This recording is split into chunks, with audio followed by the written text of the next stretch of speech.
My name is Scott Rainsford.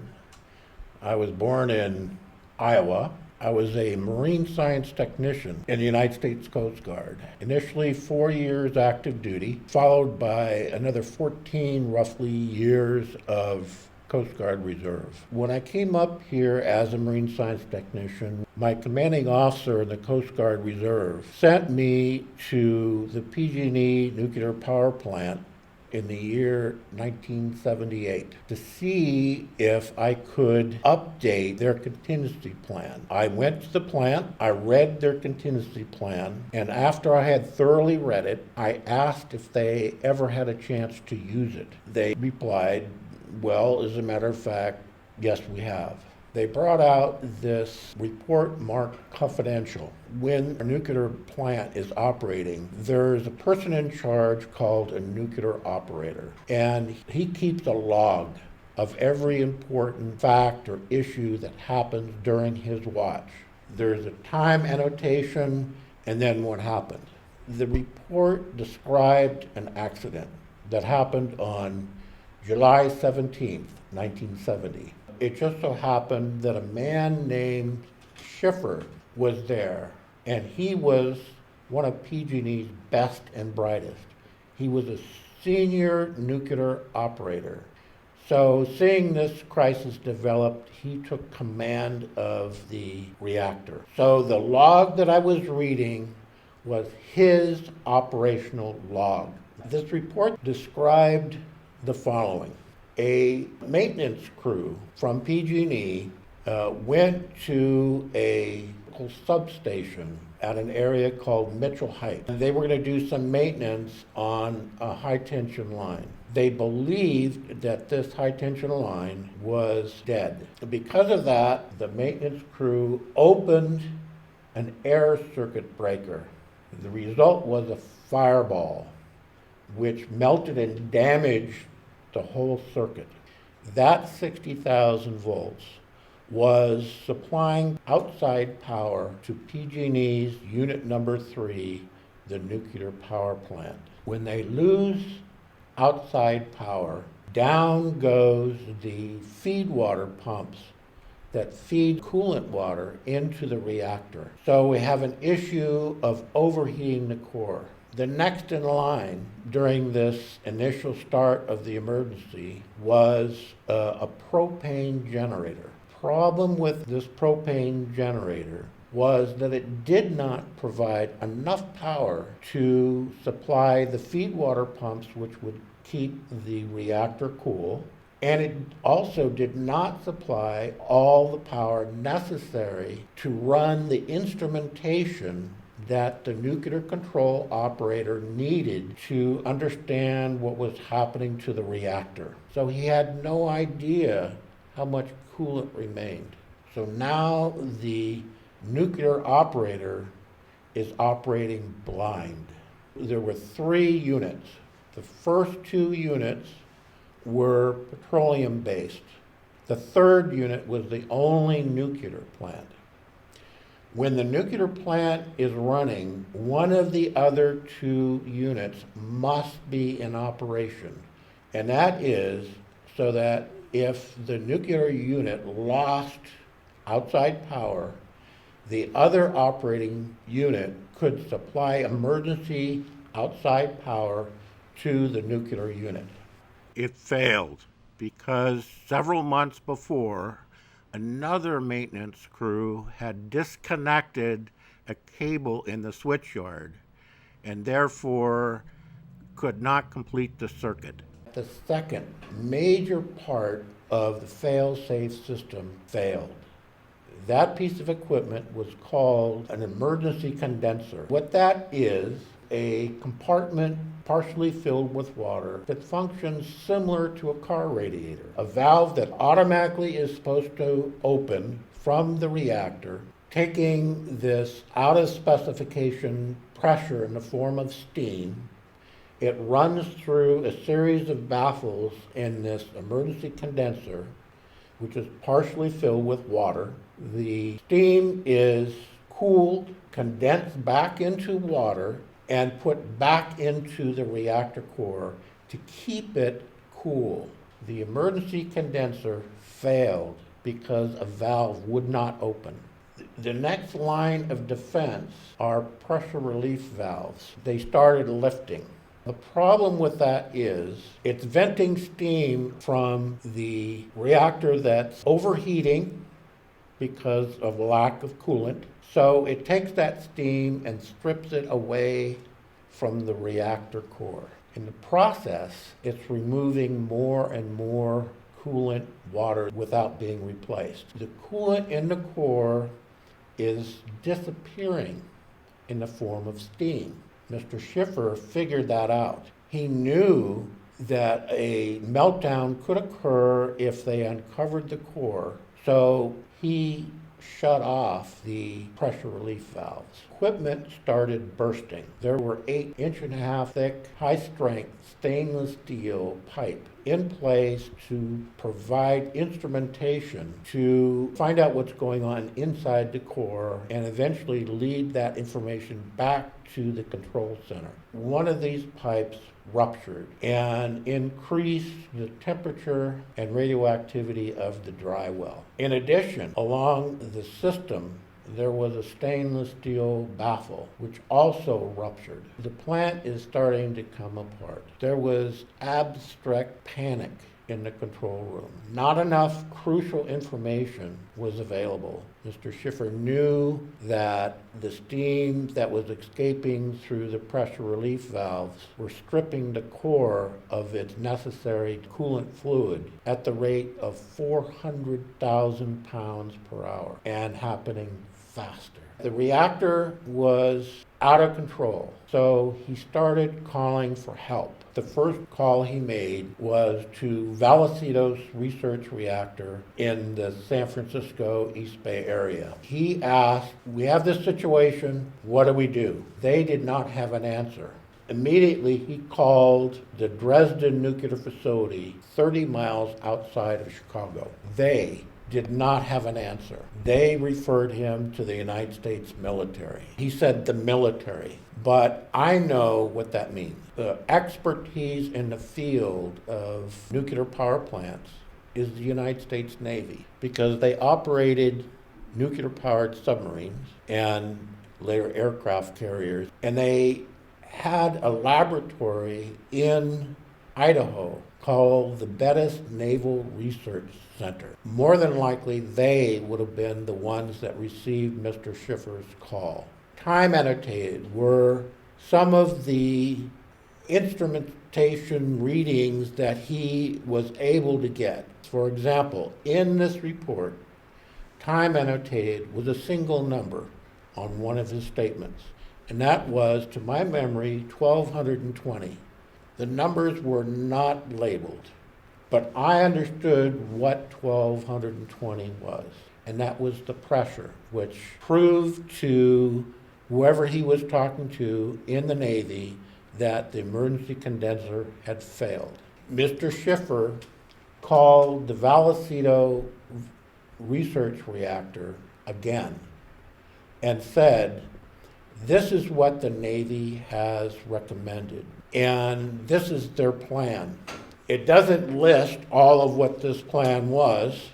It just said, "I called Vallecito's research reactor informing them of the Navy's plan, of the military's plan." The Vallecito's powers that be said that you better get permission from the Home Office at 245 Market Street in San Francisco, PG&E's headquarters, to proceed with the Navy's plan. Next time annotated, called the Home Office of PG&E, informed them of the military's plan. Do we have permission to proceed?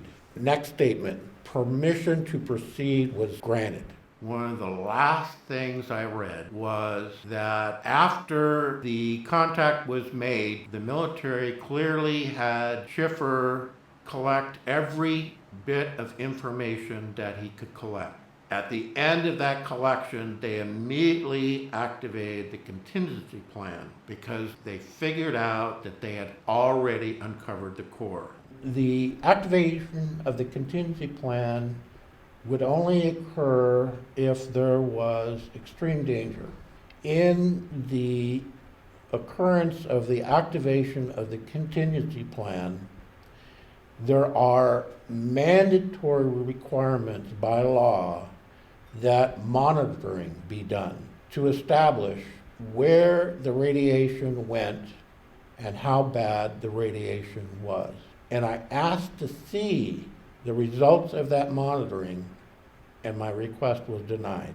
When the accident happened and the pressure relief valves lifted, dumping radioactive steam at high pressure into the pressure suppression pool at the rate of 800 gallons per minute. The emergency backup was to have eventually 3 systems replacing that coolant water. One was an emergency core spray system, which according to the investigation revealed contributed very little water to the reactor core. The second method is 40 gallons per minute coming in from a control rod drive channel. So between the emergency core spray system and the 40 gallons from the control rod drive add up to 100 gallons or less per minute. So 800 going out, 100 coming in.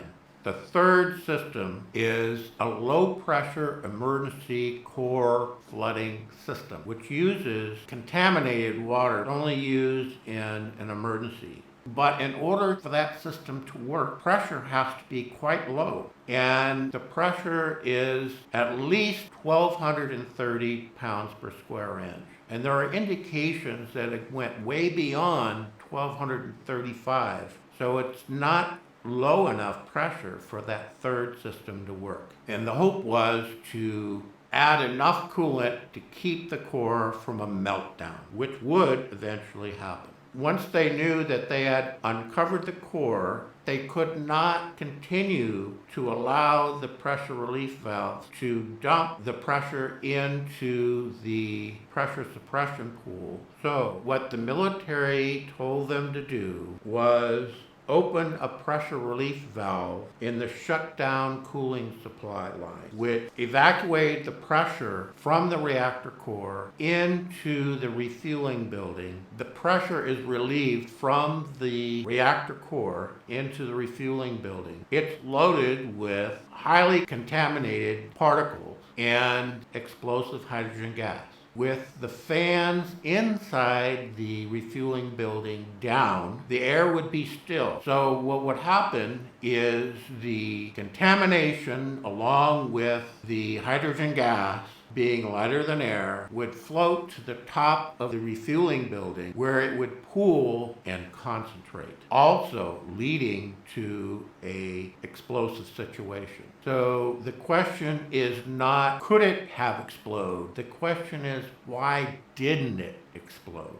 So I returned to my Coast Guard unit intending on speaking with my commanding officer because I recognized this was a major occurrence. Before his office, there was a line of people who outranked me. Before I could finish a single statement, they said, we know the 12th Coast Guard district will handle it. And I protested. I said, no, this is serious. They said, stop. The 12th Coast Guard district will handle this. So at that point, I dropped the issue.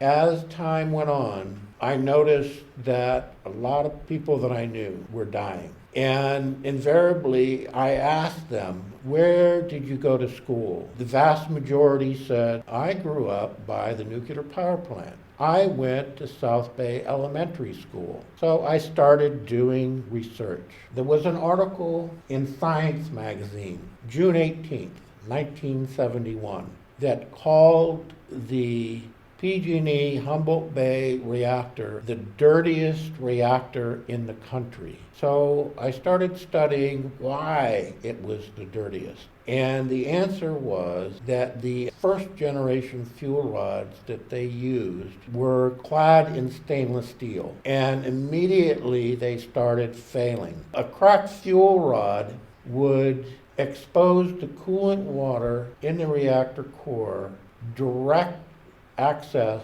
to the pellets made of uranium oxide. So that would eventually contaminate the entire plant. A champion of the issues and publication of the problems at the Humboldt Bay nuclear power plant was one of their employees. He was a nuclear control technician by the name of Bob Rowan. Bob Rowan fired 1 month before this happened, but he documented several problems at the plant. And one was that the radiation levels were becoming higher and higher and higher. And it was important to him because he and his fellow nuclear control technicians had to sample both the coolant water and the gaseous waste vapor coming off of the reactor core. And in the process, they were being irradiated higher and higher levels. And he championed the installation of additional shielding to help protect them from the increasing levels of radiation. 7 of the monitoring stations had constant air monitors, which would collect particulates that were being found throughout the region. Bob Rowan speaks of these as mystery particles. He identified them as extremely radioactive because they believed that the spent fuel pool was leaking.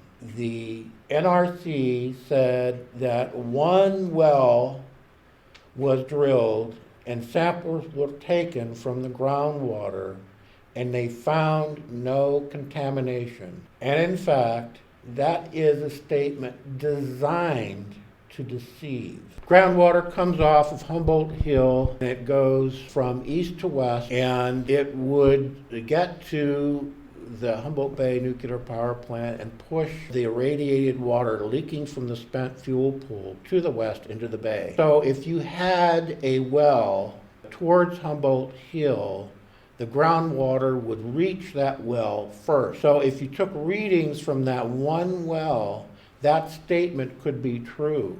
One of Bob Rowan's responsibilities was to sample not only within the reactor controlled area, but outside the grounds. And he wrote me a letter saying that there was not 1 well, there were 5 wells.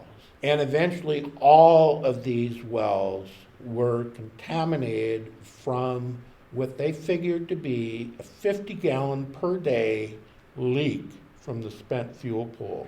The spent fuel pool contains hundreds of fuel rods. These rods were already damaged. They gave direct access of the coolant to the fuel pellets. So this coolant water is heavily contaminated. Also, part of the factor of why Humboldt plant was so dirty in the amount of radiation released is that 3 times in the process of moving the fuel rod bundle, they dropped the bundle.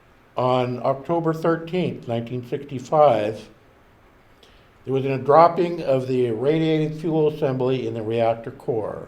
The assembly fell 8 feet, damaging a core support plate. 6 days later, it was dropped again.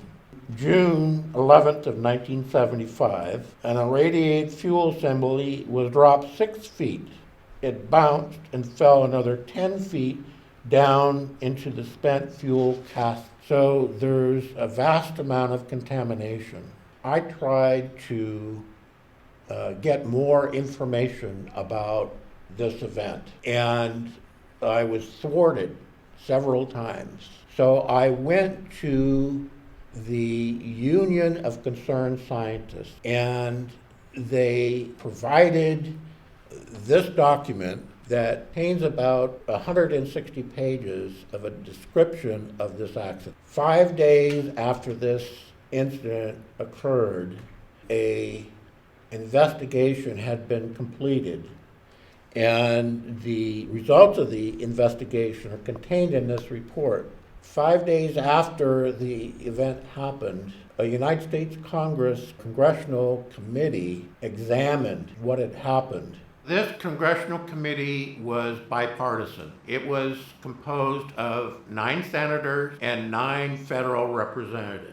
4 from each side of the aisle, and then the odd member would go towards the majority. The chairman was a man named Chester Holyfield, who was a friend of President Nixon. It's clear that they decided they could not tell the American public that the military had to be called in to resolve this accident. It would be so embarrassing to the nuclear industry that the people in the United States would balk about having a reactor put in their backyard. It's a certainty that this committee had to report to President Nixon. You can see Nixon abdicating decision-making to this committee because he did not understand the aspects of nuclear power. We also have the chairman of the Atomic Energy Commission, Dr. James Schlesinger.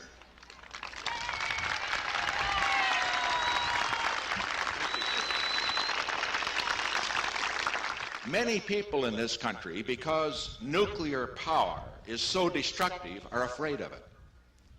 What we have to understand is that when you have such enormous power, let's use it for peace. Let's find a way to use it. And that, of course, is the future as far as this area is concerned. Don't be afraid of it. Build it for peace. If you're going to have a clean and beautiful environment in this country, we have to have a new source of energy, plentiful and clean. And we can have that new source of energy. The place to get it, one of the major places to get it, certainly, is through the development of nuclear energy. That is why I made an announcement on June the 4th, and that is that the United States was going to go forward in building a breeder reactor. Now, don't ask me what a breeder reactor is. Ask Dr. Schlesinger, but don't tell him not to tell you, because unless you're one of those PhDs, you won't understand it either. But what I do know is this, that here we have the potentiality of a whole new breakthrough in the development of power for peace. I mentioned a moment ago how all of this business about breeder reactors and nuclear energy and the stuff is over my head. That was one of my poorest subjects, science, and I got through it, but I had to work too hard. I gave it up when I was about a sophomore. So essentially, the Joint Committee on Atomic Energy had powers that no committee in the history of the United States had. They could veto any law or bill posed by the remainder of Congress and any law that the states could pose to the nuclear industry. So they covered up what happened in this accident. And this was not the only time that they did it. Another accident was the meltdowns of reactors at the Santa Susana Field Laboratory northwest of Los Angeles. As a result of these cover-ups, finally in 1977, the United States Supreme Court abolished the Joint Committee on Atomic Energy. The problem, however, is this. They stopped the abuses of this committee, but they did not acknowledge the injuries to the people who suffered this contamination. What they did is they compromised. In their report, the end result of this incident was no appreciable amount of radiation was released. And I knew simply that that was not true. I knew because of the fact that the military was involved, which never was mentioned in the NRC's report about the incident, that if they withheld that from the American public, they must have withheld a lot. And so I looked at what could have created a much bigger catastrophe, and I found it. PG&E Company replaced the stainless steel clad fuel rods with a rod commonly used by the American military, clad in a material called zircaloy. Not long after this incident happened, the Nuclear Regulatory Commission reported that there were 7 failures in 52 fuel elements installed in July 1969. There were 4 failures in 42 fuel elements installed in May 1970, 8 weeks before this incident happened. There were 3 failures in 56 fuel elements scheduled for removal. And it says in this report that all these failures were of fuel assemblies with zircaloy cladding. I found that in relation to the stainless steel fuel rods, the zircaloy rods were an absolute hero, because these rods, both the stainless, if they didn't crack, and the zircaloy, normally last at least 4 years. But we found in this report that some of these fuel rods only lasted 8 weeks. And the heroic zircaloy fuel rods have a Shakespearean flaw. In the event of a LOCA, loss of coolant accident, they rapidly break down in a process called hydrogen embrittlement. Zirconium in a high heat situation, water in the form of steam reacts with zirconium and produces ZrO2 and hydrogen gas. Between 6 and 7% of concentration of hydrogen gas in an oxygenated environment will burn. When the concentration reaches between 13 and 14%, it detonates. To me, it makes sense that they had to vent the reactor, because large amounts of hydrogen gas were collecting. I looked up the weather on that day. In the beginning, the wind was coming out of the north at 6 miles an hour. Any contamination coming out of the plant would first hit king salmon within seconds, then within a minute or so, Fields Landing, and then 3 miles away, it would hit College of the Redwoods, which was in session. Then the wind shifted. By 10 o'clock, it came from the west, blowing towards the east, which would send it directly over South Bay Elementary School. At that speed, it would reach the school in 82 seconds.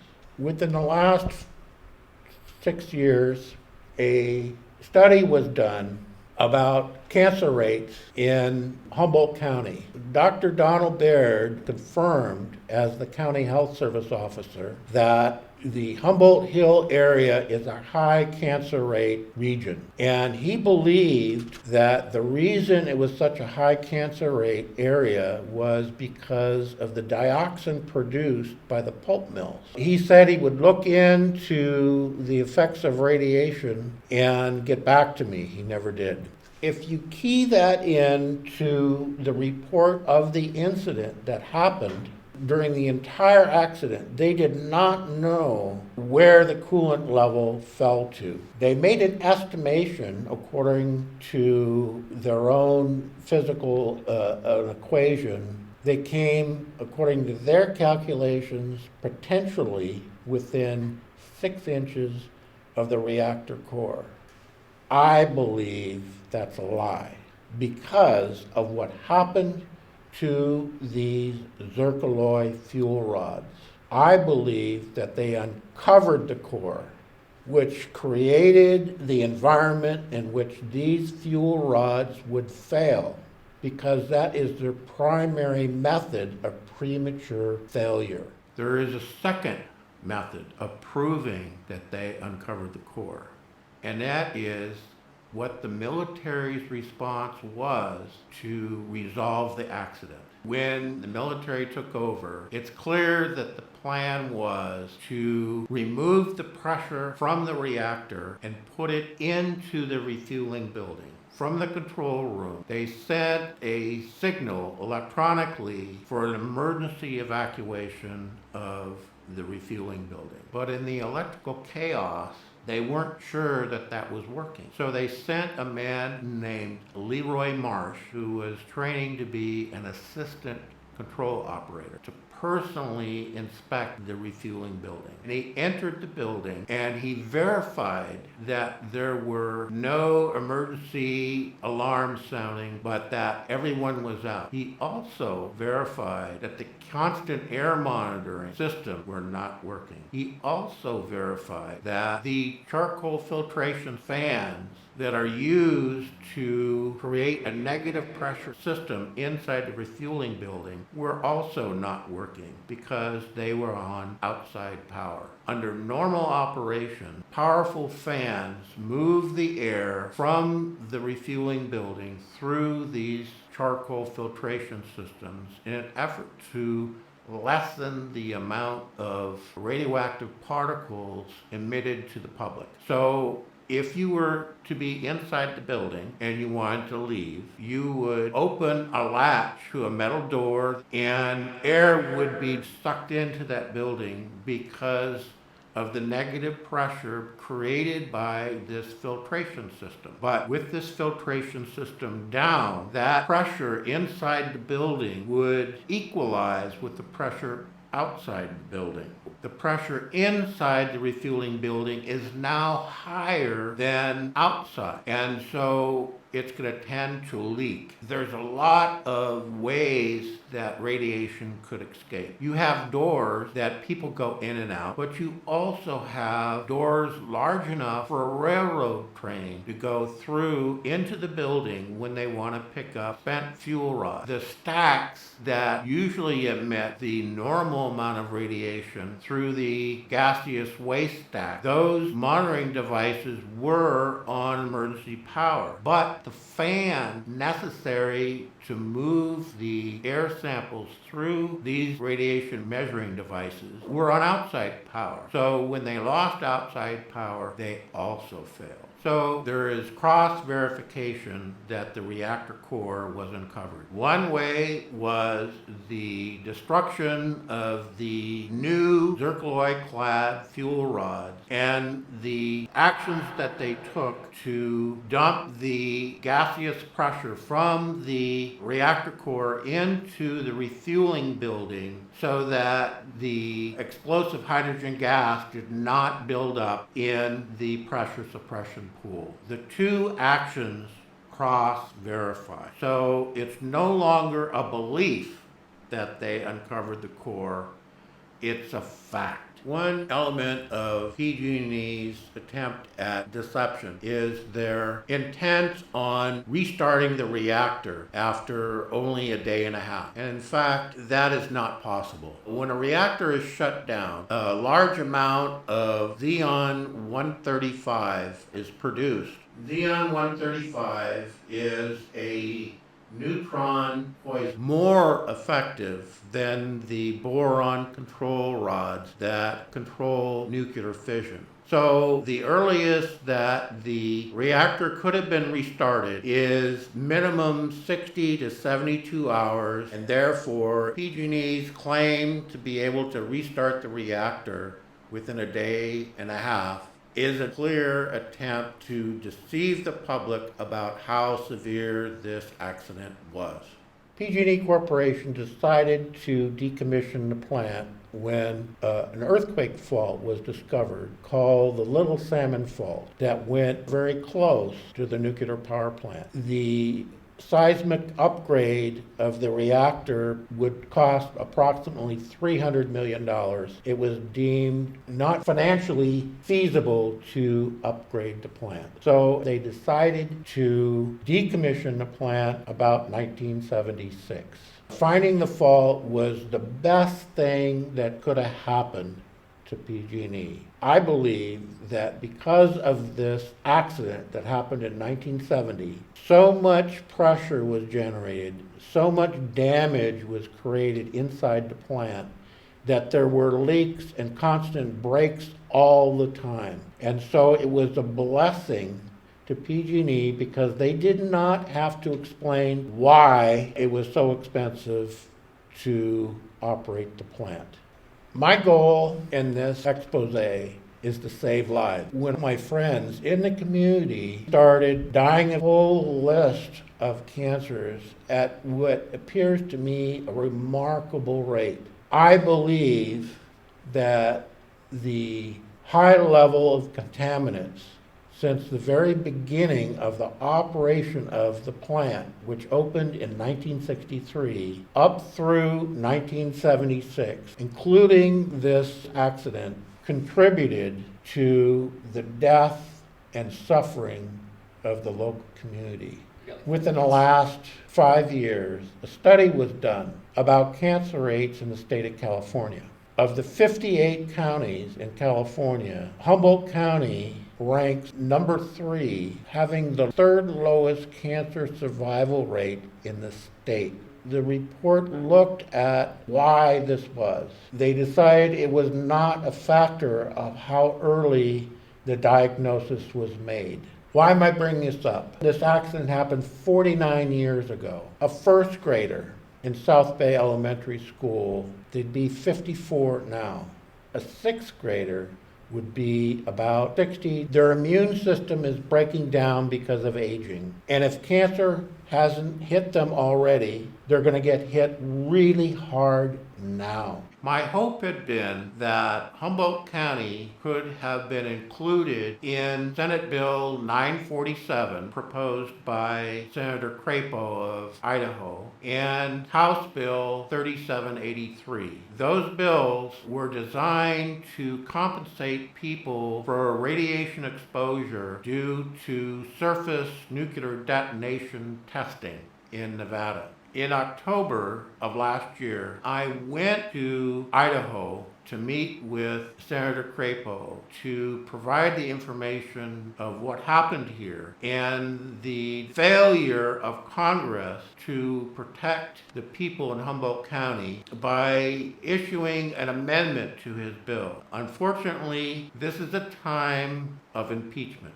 And Senator Crapo is on the Senate Judiciary Committee, so he could not meet with me. I did meet with his staff. Not a lot of information was passed, except for the investigative packets that I've spread throughout this country in the hope of getting the truth out about what happened here. They ignored my request, and the bills have failed. Now we live in the age of COVID-19. So why is it so important now? The children that were living on Humboldt Hill, King Salmon, Fields Landing, the students at College of Redwood, and particularly the children at South Bay Union Elementary School, their immune system has already been taxed by this radiation exposure. And now it's going to be taxed again by COVID-19. Things need to be done now to help these people out so that they won't be a fatality of today. When I became a federal officer, I took an oath, and that oath was to preserve, protect, and defend the Constitution of the United States against all enemies, foreign and domestic. But part of that Constitution is the rights of life, liberty, and the pursuit of happiness. What Congress has done and allowed to have happen here is deprive the people of this community their right to life, liberty, and the pursuit of happiness. People who do not have health care benefits, what do here, now, when they come down with cancer? Do they just die? They need to be compensated now, not 10 years from now.